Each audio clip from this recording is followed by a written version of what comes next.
আসসালামু আলাইকুম। এই মুহূর্তে দেশ ও প্রবাস থেকে যারা দেখছেন সকলকে আন্তরিক শুভেচ্ছা অভিনন্দন। প্রিয় দেশ ও প্রবাসী ভাইয়েরা, আজ আখন্দ মাদারা বাড়ি আহলে হাদিস জামে মসজিদ প্রাঙ্গণে আমি সমবেত হয়েছি।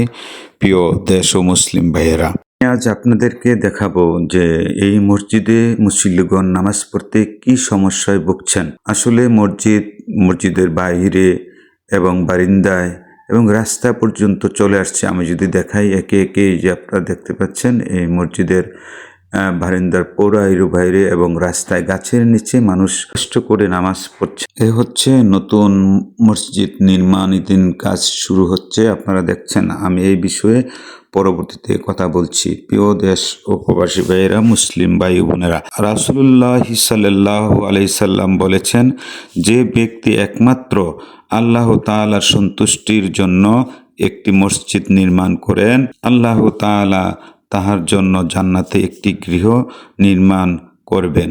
সহিহ বুখারী। প্রিয় দেশ ও প্রবাসী ভাইরা, আমি যদি দেখাই ঘুরে, আপনারা দেখছেন মসজিদের অনেক অনেক দূর পর্যন্ত চলে আসছে এই যে মানুষ রাস্তায়। রাস্তাটাও এখানে মসজিদের সামনে তেমন বেশি নেই। এই মনে করেন চলাচলের একটা রাস্তা, মানুষ যে চলাচল করে এই রাস্তার মধ্যেই আসলে মানুষ নামাজ পড়ার জন্য অপেক্ষমান আছেন, বসে আছেন। প্রিয় দেশ ও প্রবাসী ভাইয়েরা, আমরা আপনাদের কাছে আসলে সবসময় বেশি একটু চাই, আপনারাও ইনশাল্লাহ ভালো ভালো কাজগুলোতে অংশগ্রহণ করেন, সমাজ ও জাতির উন্নয়নে আপনারা যথেষ্ট ভূমিকা রাখেন। প্রিয় মুসলিম ভাই ও বোনেরা, আসুন আমরা একটু নতুন মসজিদ যে নির্মাণাধীন কাজ শুরু করেছে আমরা একে একে আপনাদেরকে দেখাই। এর মধ্যে একটু বলে রাখি, প্রিয় মুসলিম ভাই বোনেরা, ইনশাআল্লাহ মসজিদ কর্তৃপক্ষ কিছু মালামাল নিয়ে এই কাজটা শুরু করে দিয়েছেন। এই মসজিদের ব্যয় প্রায় 3 কোটি টাকা। হ্যাঁ, আপনি ঠিকই শুনেছেন, প্রায় 3 কোটি টাকা। এই টাকাটা আসলে মূলত আমরা সকলে আল্লাহর রহমতে এটা ব্যবস্থা হয়ে যাবে। এই কর্তৃপক্ষ কিছু মাল, যেমন ইট, কিছু রড, কিছু বালি, কিছু খোয়া, এগুলো নিয়ে কাজ ইনশাল্লাহ শুরু করেছে। কাজ চলবে, চলমান থাকবে। আপনারা যার যার সামর্থ্য অনুযায়ী এই মসজিদে ইনশাল্লাহ দান করবেন। এই মুহূর্তে আমি যদি একটু বলি, আমার এক প্রিয় প্রবাসী ভাই সে কথা বলবেন আপনাদের সামনে।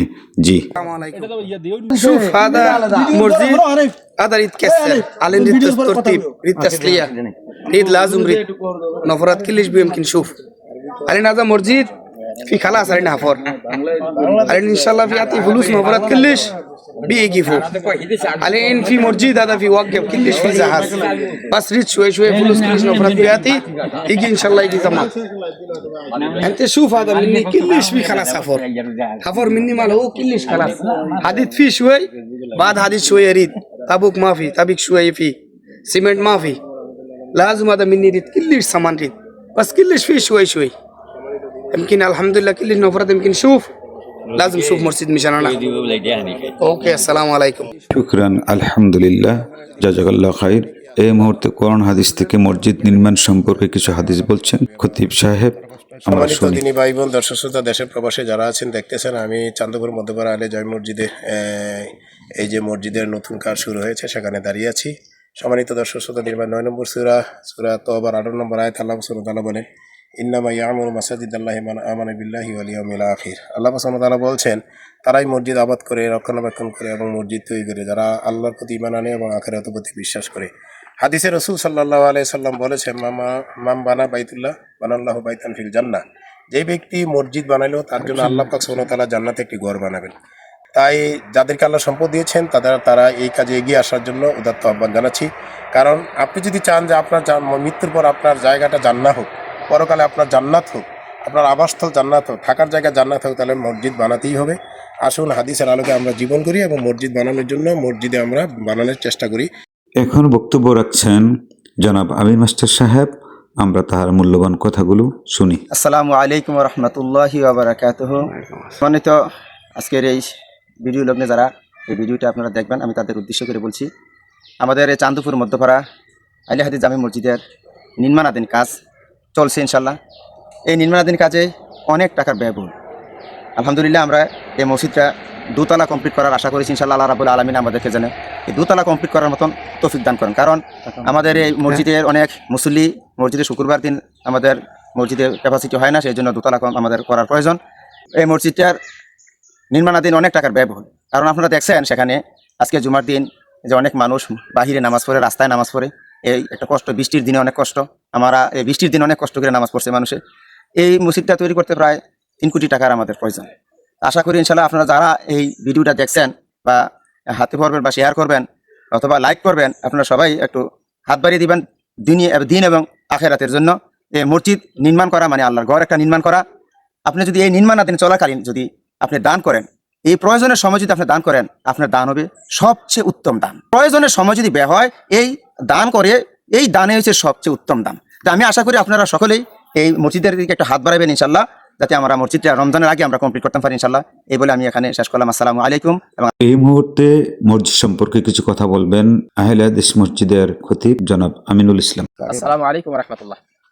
সম্মানিত দিনী ভাইয়েরা, আমি মসজিদের পক্ষ থেকে, জালপুর আহলে হাদিস মধ্যপাড়া আহলে হাদিস জামে মসজিদের পক্ষ থেকে সবার কাছে অনুরোধ জানাচ্ছি যে মসজিদ নির্মাণ কাজের জন্য সবাই এগিয়ে আসার জন্য। আল্লাহ রাসূল বলছেন যে দুনিয়ার মধ্যে সেই ব্যক্তি উত্তম যে বেশি বেশি দান করে, আর দান করলে আল্লাহর রাগ গোসা কমে যায়। রাসূল সাল্লাল্লাহু আলাইহি ওয়াসাল্লাম বলছেন যে ইজা মাতাল ইনসানিন কাতো আমালুহু ইল্লা সালাসা, আদম সন্তান যখন মারা যায় তখন তার 3টা জিনিস দুনিয়ার মধ্যে থেকে যায়, আর একটি হচ্ছে দান, যেটা কিয়ামত পর্যন্ত পৌঁছবে। তো আমি আশা করি আল্লাহ রাসূল বলছেন, অন্যত্র বলছেন যে দুনিয়ার মধ্যে যে একটি মসজিদ নির্মাণ করবে, আল্লাহ পাক সুবহানাহু ওয়া তাআলা তার মধ্যে জান্নাতের মধ্যে একটি ঘর নির্মাণ করবেন, একটি বাড়ি নির্মাণ করে দিবেন, আর সেই বাড়িটি হবে মণিমুক্তা দ্বারা। তো আসুন আমরা সবাই কিছু কিছু আল্লাহর রাস্তায় দান করি, যে দানের বিনিময়ে যেন আল্লাহ পাক সুবহানাহু ওয়া তাআলা আমাদের মসজিদের কাজটি সম্পন্ন করে দেয়। সবার কাছে সেই প্রত্যাশা রেখে আমি বিদায় নিচ্ছি। আসসালামু আলাইকুম ওয়া রাহমাতুল্লাহ।